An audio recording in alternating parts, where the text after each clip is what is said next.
आम्ही गेलो नव्हतो. तर आमच्या गावातील असे बचत गट आहेत, 2 बचत गट आहेत ज्यांच्या एका एका गटात 15-15 महिला आहेत. आणि आम्हाला ग्रामपंचायत ग्रुप असल्यामुळं सिरस मार्ग हे ग्रामपंचायत आणि आम्ही काळेवाडी ग्रामपंचायत अंतर्गत, तर तिथले 2 ग्रुप, महिला बचत गटाचे 2 आणि काळेवाडीचे 2. परत बाकी इकडं तिकडं सावरगाव काय असे तसे गावाचे नावं घेतले महिलांनी, पण ते तर त्यांना माहीत, आम्ही काय गेलो नव्हतो.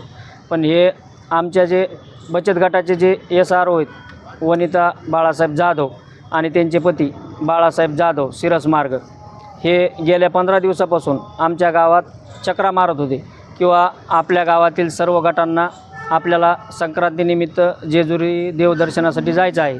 आणि 14 तारखेच्या रात्री संध्याकाळी 10 वाजता त्यांनी ट्रॅव्हल्स गावांनी पाठवल्या आणि ह्या आमच्या गावातील 15 महिला ट्रॅव्हल्समध्ये गेल्यानंतर तिथं त्यांना सकाळी एका जिल्हा परिषद शाळेमध्ये ठेवण्यात आलं. आणि तिथून एक महिला कंबाईन असं एका गावातली 2-2, 3-3 महिला नाही जाऊ दिल्या त्यांनी. एकच महिला एका गावातली, अशा मिळून 4 गावातल्या 4 महिला आणि तिथून 4 व्हीलर गाड्या त्यांनी केल्या होत्या त्या मतदान केंद्रापर्यंत जाण्यासाठी. त्या 4 गावच्या 4 महिला, म्हणजे त्याच्यात 2 यंग ठेवायचे किंवा 2 म्हणजे थोड्या ओल्ड ठेवायचे म्हातारे, अशा मिळून त्यांनी ते प्लॅनिंग केलं होतं. आणि त्या गाड्यामध्ये 2 ते 3 बॉक्सर म्हणा किंवा त्यांचे ते कोण असते ते कार्यकर्ते काय ते ठेवलेले असायचे. म्हणजे ह्या महिलांना तिथपर्यंत जाऊ तर काहीच कळू देत नव्हते की तुम्हाला नेमकं जायचं आहे कुठं म्हणून.